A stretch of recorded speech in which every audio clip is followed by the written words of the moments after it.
Hello everyone and welcome back to my YouTube channel. Today's video is going to be about the very practical therapy modality called positive psychology and why I think positive psychology gets a bad reputation in our field and why I think we need to rethink that. So if you are new here, hello, my name is Allyssa Powers and I created this YouTube channel to teach you the things that grad school didn't so you can thrive in the mental health field. Please subscribe if you are therapy curious or you are already a therapist. And I was pleasantly surprised that you guys really liked the video on logotherapy because I pretty much put that out there thinking that video was going to completely bomb and that nobody would care and that it was too long to be interesting, but you guys loved it. And so I feel inspired to make this video on positive psychology and give you just another resource to use in your therapy sessions. Now, first things first, let's define positive psychology because I think we typically equate positive psychology to self-help, and that is just really an underselling of what positive psychology is. So let's talk about the father of positive psych. His name is Martin Seligman, and he is actually still alive. He is in his 80s. And he is a clinical psychologist. He spent most of his career working at the University of Pennsylvania, and he talked about how, as a clinical psychologist, he felt like the only thing he could do was study human suffering and misery, and there was no option to study what makes humans happy and what makes humans flourish. So just to get this straight right off the bat, you will hear the word positive psychology. You might have heard the word like happiness research or even like the science of well-being. All of those are talking about the same thing. Positive psychology is basically just research that can be implemented to make people happier. It's happiness resources and tactics that we can use that actually have data behind them. So Martin Seligman has written books. He has a few different models. One is the PERMA model, which is his 5 elements of well-being. Let me read them off to you. Positive emotion, engagement, relationships, meaning, and accomplishment. So he's talking about how individuals can work towards a more fulfilling and happier life with those 5 different main components. And we really should be paying attention to this kind of research as therapists, because I think another reason positive psych gets a bad reputation is that a lot of people look to wellness influencers for this kind of advice and content. I think even like the idea of a life coach, we think about positive psychology as being less clinical and more like wellnessy, life coachy, influencery. And I am just here to say that we need therapists to reclaim a lot of positive psychology components, because I personally got into positive psychology just out of my own curiosity and desire to be happier. And I have learned so much, and it has truly given me like really good ideas of things I can implement in my life to make my life better and happier. And I tell clients this a lot when I introduce this kind of topic about like learning about happiness and positive psychology, but nobody comes to therapy wanting to be less happy. Everyone starts therapy to become more happy, right? And there are a million different ways to do that. So I really like positive psych because it is practical and it's less pathologizing and less focused on a diagnosis, because anyone can benefit from positive psychology. I think that's why it's kind of fallen into the self-help sphere, but positive psych can actually be amazing for clients who are skeptical about therapy. So I know a lot of my male clients were quite skeptical about therapy, or like teens, even kids. Like, this stuff is just practical things that we should honestly be taught in school, but somehow we are not. It's just what makes up a good life. So I really like it because let's take the example of EMDR, for instance. If you're working with a client that has a lot of complex trauma, EMDR is going to be really good for them. But is it going to make a huge difference in their life if they have, let's say, no social supports, or they are super lonely, or they are, working a job that they hate, or they are really, really overweight, they're unhealthy? Like, there are just things that have to be addressed for us to even rise up to a baseline happiness. So there's so much that I could say in this video. It was really, really hard for me to narrow down like what the important things are, but I'm just going to walk you through kind of how I would utilize this with clients, because my audience is all therapists who are either in grad school or currently practicing. And you're probably thinking, okay, how do I use this? Like, is this just research? And then how do we actually put this into place? Okay, so a couple really practical ways to do this. There is a test online that's completely free. It's called the VIA test, and it measures character strengths. So I want to say the website, and I'll link it. It's called Authentic Happiness. And this is a Martin Seligman thing, but it looks at every individual character strength that you have and then shows you ways that you can then incorporate those strengths into your life.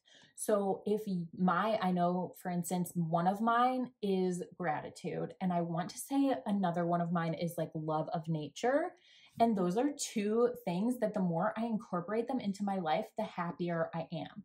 If you have a client whose main character strengths are like love of learning and creativity, how can you come up with ways that they can utilize those strengths more?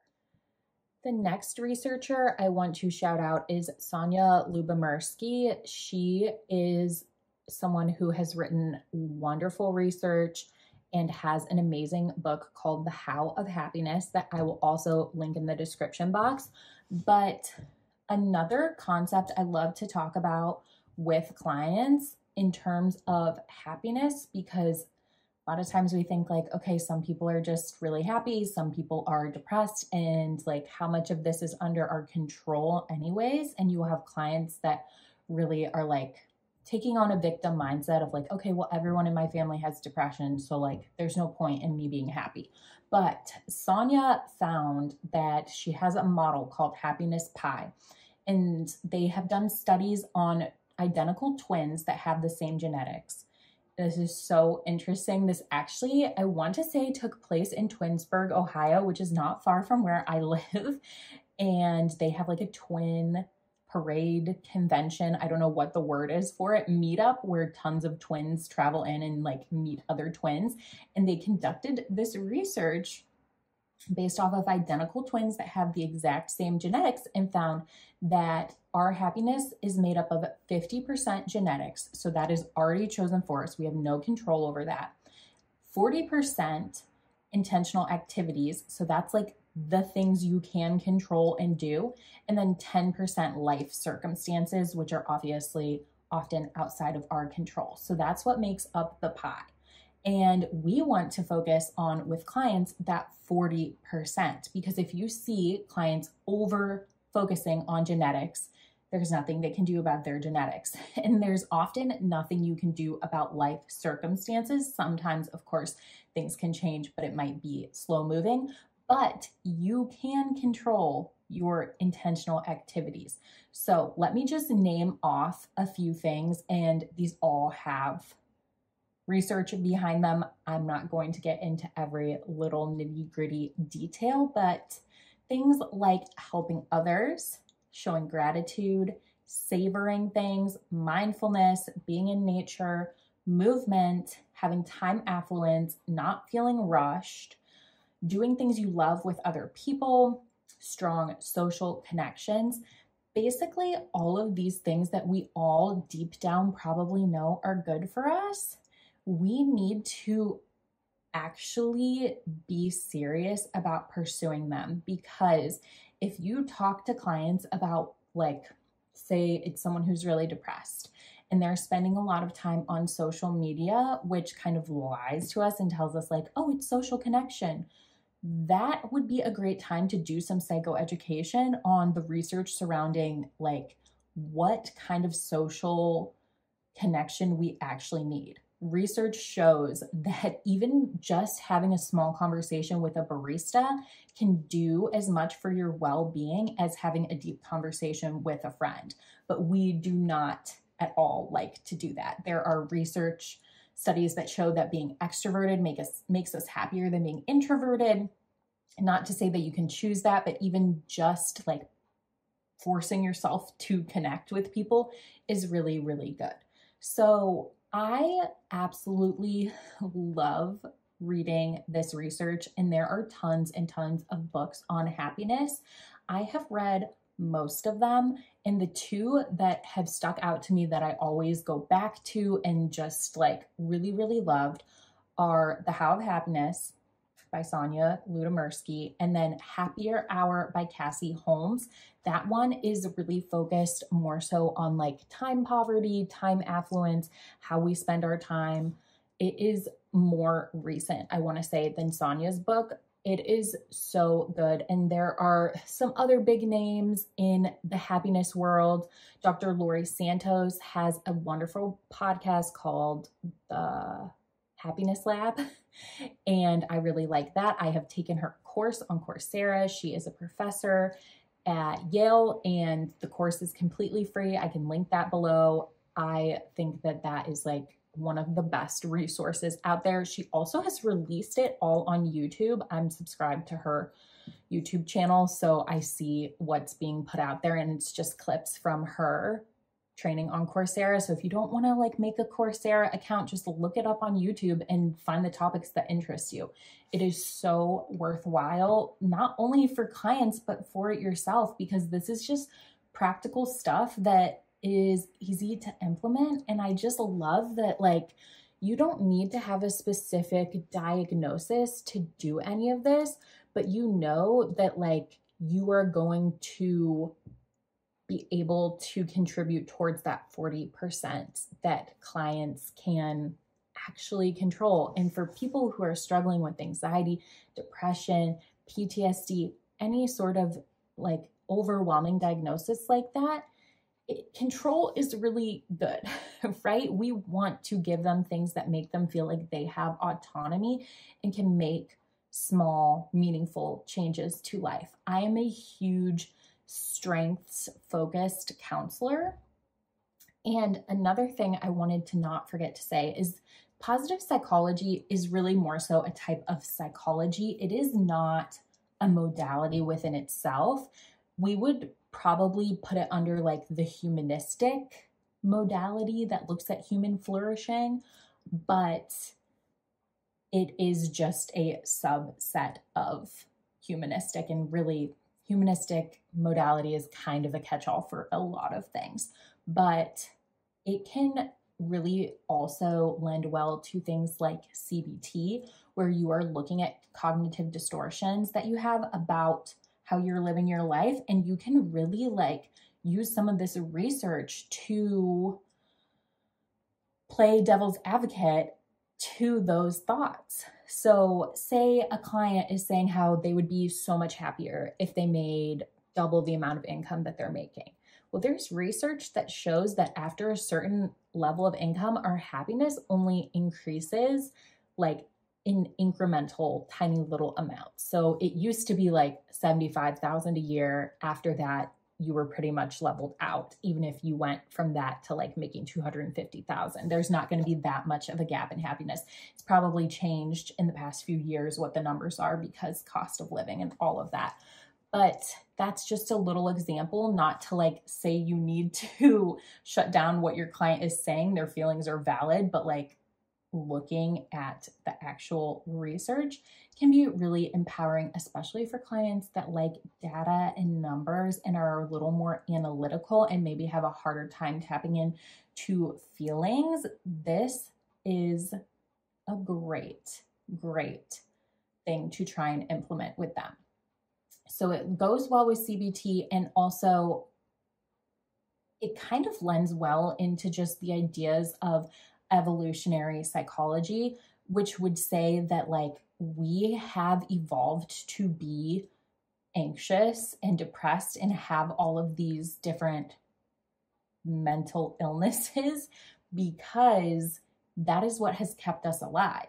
So if you were a cave person and you were anxious about hearing the scary noises out in, the forest, and then you decided to go get your spear so you could protect yourself, and then you survived, that anxious person was then able to procreate, and a person who was not anxious about that probably died because they got attacked or whatever. So we have evolved to be more and more anxious, and our anxiety and the way that our brains work is actually a miracle and a really good thing. We just have to keep it within a normal range of functioning. So I hope that you liked this. I could like give more specific things that you could do with the clients, but I really think starting with that VIA character strengths test, it's free, it's fun. It's just like a great thing. I would love it if you commented below to let me know if you take it for yourself or if you have done that with clients. But I think it can be really, really powerful. And I think us as therapists need to reclaim positive psychology and not gatekeep these like fancy trainings and just like modalities that need a ton of certifications. Like it can cost a few $1,000s to be trained in things like EMDR and IFS. And I only mention those because that's what's so popular right now. And not every clinician has the money to do that or is like in the space to do that in their career. So I think like things like this, where you could literally go on Coursera and take a free course that is written by a PhD level person. It's not giving you a specific certification, but it's giving you a wealth of knowledge that you can use. So I'm all about trying to give you guys practical and research-backed ideas of things to do with clients.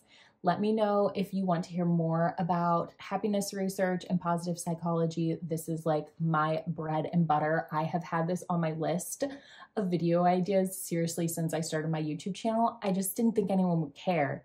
And so I never made the video because I thought it would just be a bomb. But hopefully, if you're still here, it was not. I really appreciate you guys, and I'll see you in the next one. Bye.